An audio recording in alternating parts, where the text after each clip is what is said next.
Bakit kayo pinagpapalit ng narcissist kahit mahaba ang pinagsamahan nyo?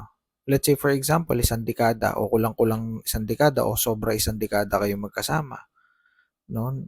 Magkasama kayo sa hirap at ginhawa. Pero ang ending nito is naghiwalay kayo at sumama siya sa iba. So ito yung very common na questions dito sa akin. Wala ba daw konsensya? Wala ba daw remorse? Wala ba daw pagsisisi sa side ng narcissist? Unfortunately, nature to ng narcissist. Ito talaga yung nature nila na dapat natin tanggapin. Okay? So ito yung human nature ng narcissist. I'm sorry to say, pero ibinasura kayo. Tinapong kayo na parang basura. Para kayong basahan na tinapon pagkatapos na yapakan gamitin. Masakit itong tanggapin, pero ganun talaga eh, ginamit lang kayo. So, bakit ganun? No? Kasi ang mga narcissist talaga, users yan. And in fact, yung pagka-users nila no, ay brutal. Bakit brutal? Kasi bigla kang iiwan eh. Siyempre, isipin mo, bakit ganun? Eh, ang haba ng pinagsamahan namin. Bakit ganun-ganun na lang na itinapon yung relasyon na yun? Bakit ganun na lang ibinasura ako na parang walang kwentang tao, no?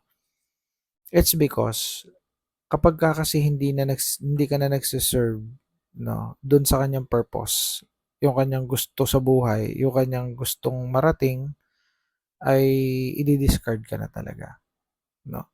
So yun nabanggit ko na mga masasakit na salita na basahan, no, tinapon na parang basura, no, ginamit, basically galing din naman yan sa mga followers ko. Yun yung kanilang description dun sa ginawa sa kanila. No, marahil sa sobrang sakit ng ginawa sa kanila, ganun na yung tingin nila sa pangyayari. Masakit, pero kailangan natin tanggapin. Reality to eh. No, so masakit sampalin ng realidad. Pero yun talaga. So, ito, kapag ito ay naintindihan nyo, naunawaan nyo na nature nila yan, marahil hindi nyo nasisisihin ng sarili nyo nasisisihin. Bakit yung sisisihin ng sarili nyo nasisisihin? Eh kung nature niya yan. Parang ahas. 'Di ba? Ang ahas, pag tinuklaw ka, magagalit ka ba kasi tinuklaw ka ng ahas? Aba, hindi ka dapat magalit na tinuklaw ka ng ahas. Bakit? Eh kasi ahas yun eh. Nanunuklaw talaga yun. Ahas yun eh. No? Sasagpangin ka talaga nun. Anong gusto mong gawin ng ahas sa'yo? 'Di ba? Gusto mo lambingin ka ng ahas. No, parang sa aso, no, na nilalambing ka ng aso mo, gagawin din ng ahas yun sa'yo? Hindi yung gagawin ng ahas sa'yo. Ahas yun eh. Cobra, di ba? Cobra. Oh, di ba? Lambingin mo yung cobra. Tingnan ko kung lalambingin ka rin, kung lalambingin ka rin ng cobra. Why? It's the basic instinct. It's nature. No? Nature is talking to us na ahas yun eh. No? You need to understand na ahas yun. Tutuklawin ka nun. And then here's the catch. Narcissist, ganun din yun. Parang ahas ang narcissist. No? Na kahit anong gawin mong trato dyan, basically, no, tutuklawin, ikaw ay, ah, ika nga ay lalasunin yan. Venomous yan eh. Cobra. Cobra yung datingan. Ngayon, tatanungin nyo ako, eh bakit nga sir? Bakit nga ganun? Eh nature nga nila yun eh, kasi narcissist sila. Okay, parang scorpion din yan eh. You know, the perfect comparison kung hahanap kayo ng hayop, kung ikukumpara ninyo sa hayop ang narcissist ay scorpion. Ang scorpion, no, i-sting ka niyan talaga. Kahit anong treatment mo sa scorpion, i-sting ka niyan, patay ka. So, ganun ng narcissist.